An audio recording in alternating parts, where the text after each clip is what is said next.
Se explicarán las medidas de dispersión o variabilidad para datos no agrupados.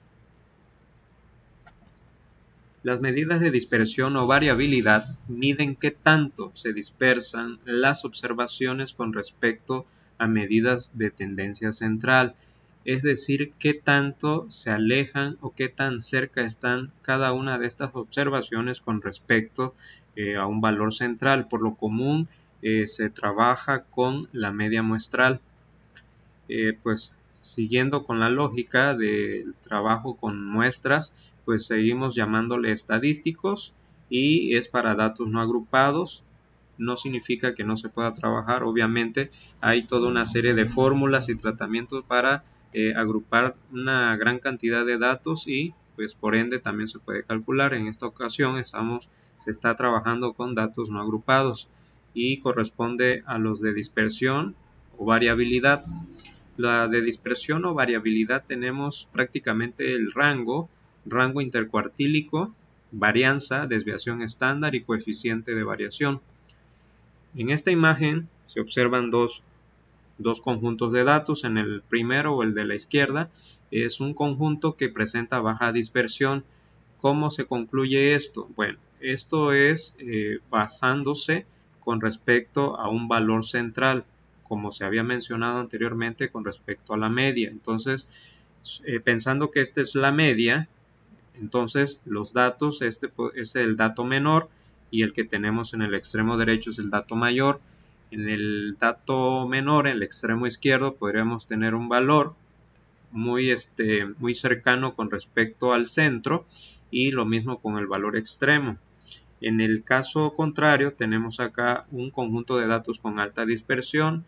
El dato menor está alejado o algo alejado con respecto a la media y el dato mayor de igual manera más alejado, es decir, tenemos una mayor dispersión, una mayor distancia de los datos con respecto a la media muestral.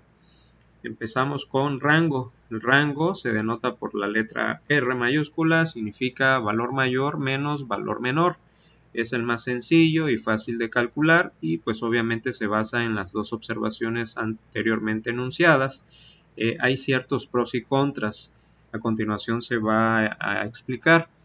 En este ejemplo tenemos dos muestras. En la primera muestra los datos son 17, 18, 19 y en la segunda 15, 16 y 23. Nos da como resultado pues que obviamente el tamaño de la muestra en ambos conjuntos es igual a 3 y la media muestral coincidentemente también es igual, en este caso 18.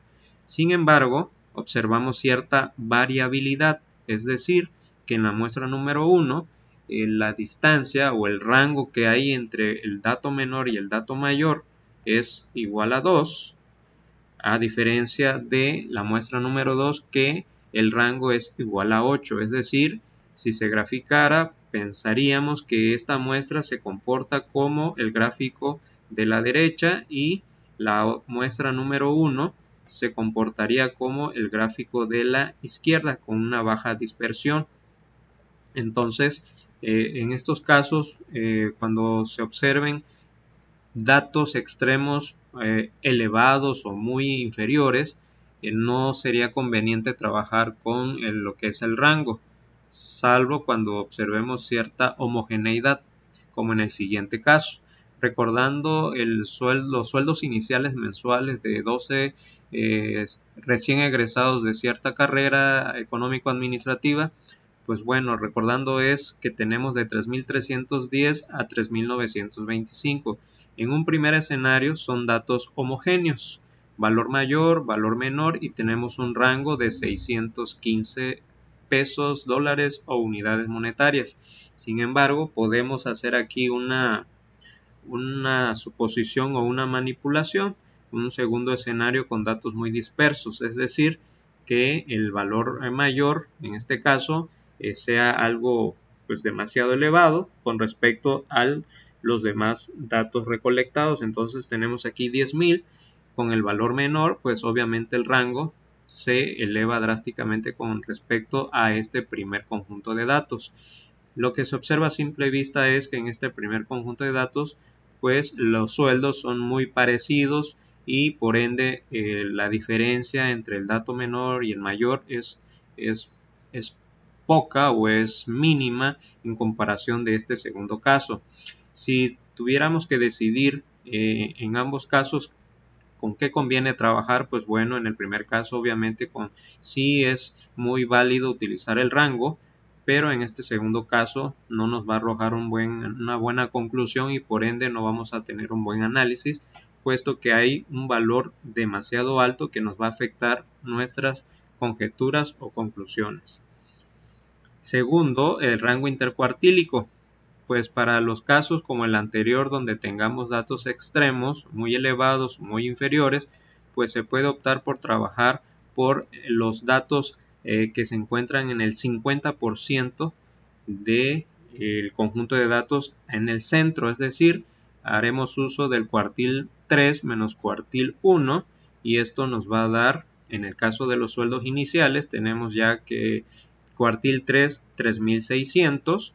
Prácticamente en esta parte tenemos el cuartil 3, es decir, el 75% de los datos corresponden desde 3550 hacia abajo, hacia 3310, y se le va a restar el cuartil 1, que es 3465, que está en esta parte. Entonces el área que va a ocupar el rango intercuartílico prácticamente va a ser desde este cuarto número dato hasta esta parte aproximadamente. Se trabaja con el 50% central de los datos.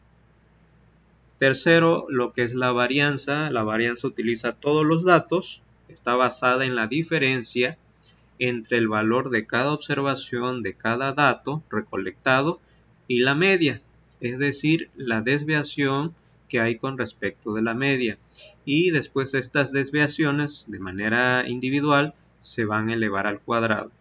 Se hace la observación de que existe varianza poblacional y varianza muestral. La varianza poblacional denotada por μ, y pues lo que está redactado acá arriba prácticamente está aquí en la nomenclatura x sub i, es decir, i va a adoptar el valor 1, 2, 3 que corresponde al número de dato, y cada uno de los datos se le va a restar con el valor de la media poblacional. Para la varianza poblacional se utiliza sigma al cuadrado, y pues la fórmula la tenemos aquí abajo. A diferencia de trabajar con varianza muestral, que en vez de utilizar μ es x testada, se utiliza es s al cuadrado, y pues bueno, aquí la diferencia entre la varianza poblacional y la muestral es que en la poblacional se va a dividir entre n, es decir, los datos totales de la población, a diferencia de si se trabaja con muestras, que es el tamaño del conjunto de datos, el número de datos menos 1. Y pues aquí está enmarcado para recordar que se está trabajando con varianza muestral.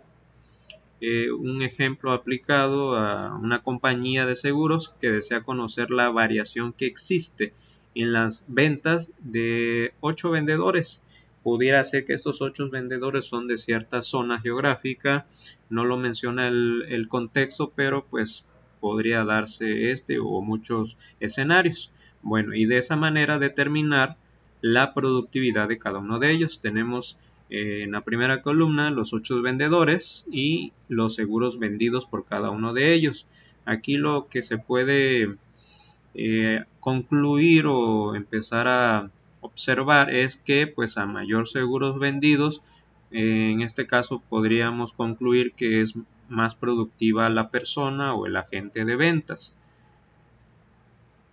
Ya pasado en una tabla y de una manera distribuida para poder encontrar las desviaciones de cada una de las observaciones con respecto de la media muestral en este caso ya calculada es 10.5, pues lo tenemos ubicada en la segunda columna. Se va a hacer la resta de la primera observación, es decir, el vendedor número 1 vendió 8 seguros. 8 menos 10.5 nos va a dar la diferencia que tenemos en la tercera columna, x sub i menos x testada, es decir, la media muestral. y nos va a dar menos 2.5, 0.5, menos 5.5 y así respectivamente. Posteriormente, la cuarta columna prácticamente es elevar al cuadrado la tercera columna. Entonces, menos 2.5 elevado al cuadrado, 6.25, 0.5 al cuadrado, 0.25 y así sucesivamente.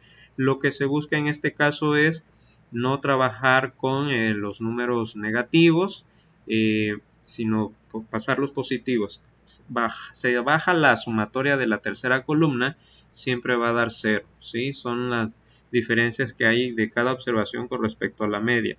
Y si también se hace la sumatoria de la cuarta columna, pues bueno, ya vamos a tener la primera parte de la fórmula, que es la que aparece aquí. X sub i menos x testada, sumatoria, la diferencia de cada una de las observaciones con respecto a la media, las sumatorias, sobre todo esa diferencia elevada al cuadrado, prácticamente es lo que se está obteniendo en esta columna y se va a dividir en este caso entre 7. ¿Por qué? Porque son 8 vendedores, n es igual a 8, pero en este caso la fórmula es n menos 1, 8 menos 1 es igual a 7, entonces varianza muestral va a ser igual a 12.28 seguros cuadrados. La cuestión que tiene aquí la varianza es que 12.28 son unidades cuadradas, entonces no es representativo trabajar con unidades cuadradas, no nos indica algo normal, entonces esto da pie a que ese valor nos lleve a trabajar con la desviación estándar. Prácticamente la desviación estándar es la raíz cuadrada positiva de la varianza muestral en este caso. Entonces, desviación estándar tenemos muestral, desviación estándar muestral y desviación estándar poblacional, que no es más que la raíz cuadrada positiva de la varianza. La varianza muestral es S al cuadrado y la poblacional sigma al cuadrado. En el caso de las desviaciones de la venta de seguros, pues bueno, tenemos 12.28 unidades cuadradas o seguros al cuadrado, por así decir. Entonces extraemos raíz cuadrada a ese valor y nos va a dar, sí, ahora sí, un valor de 3.5. ¿Qué interpretación se da a este resultado? Un más o un menos 3.5 seguros, es decir, que hacia la izquierda del valor de la media, o ubicándose en el gráfico en forma de campana, hay una variación en este caso de menos 3.5 seguros y de más 3.5 seguros. Podríamos decir que el vendedor que vendió menos seguros con respecto a la media, que fue 10.5 menos 3.5, pues ese valor va a ser el valor mínimo que observa el menor de los datos, y lo mismo sucede con haciendo la sumatoria. 10.5 más 3.5 en este caso es 14 seguros en promedio, ¿sí? Estamos hablando de cuestiones así sintetizadas, entonces la desviación estándar es más menos 3.5 seguros. Por último, el coeficiente de variación. Este indica qué tan grande es la desviación estándar en relación con la media. Esto se representa como porcentaje. La fórmula está aquí plasmada: coeficiente de variación, desviación estándar, que ya se obtuvo anteriormente entre la media y se multiplica por 100, y eso nos va a dar un porcentaje. En el caso de los seguros vendidos, la media muestral 10.5, la desviación que se obtuvo fue de 3.5 seguros, de más menos, y pues bueno, se procede a hacer la división y multiplicación por 100 y nos da 33.38%. ¿Qué significa? Que el coeficiente de variación indica que la desviación estándar muestral es 33.38% del valor de la media muestral. Esta parte resuelta en Excel, pues bueno, también se pueden pasar los datos aquí tabulados, y bueno, los valores de la media, hacer cada una de las diferencias, elevarlas al cuadrado, bajar la sumatoria. En Excel ya tenemos una función para encontrar la desviación estándar de un conjunto de datos. En este caso tenemos que es desbest.m porque se está trabajando con la muestra. Entonces esta es la función que hay que seleccionar y obviamente el conjunto de todos los datos y nos da el resultado de 3.5, 3.51. La varianza igualmente, la varianza es var.s, s pues de la palabra sample o sample muestra que es en inglés. Entonces la varianza ya la obtuvimos y el coeficiente de variación como tal no se puede calcular así como la desviación y la varianza. Simplemente pues tenemos ya la desviación estándar, la media, la división y multiplicación por 100 y obviamente tenemos el resultado en porcentaje. Conclusión. Con las medidas de dispersión, en general el coeficiente, este último indicador, el coeficiente de variación, es un estadístico útil para comparar la variabilidad de variables que tienen desviaciones estándar distintas y medias distintas. En otras palabras, nos va a ser útil o puede ser, es útil cuando se analicen distintos conjuntos de datos parecidos, que se estén midiendo variables parecidas. Entonces pueden darnos medias casi similares como en el ejemplo presentado al principio de dos muestras con 3 datos cada uno.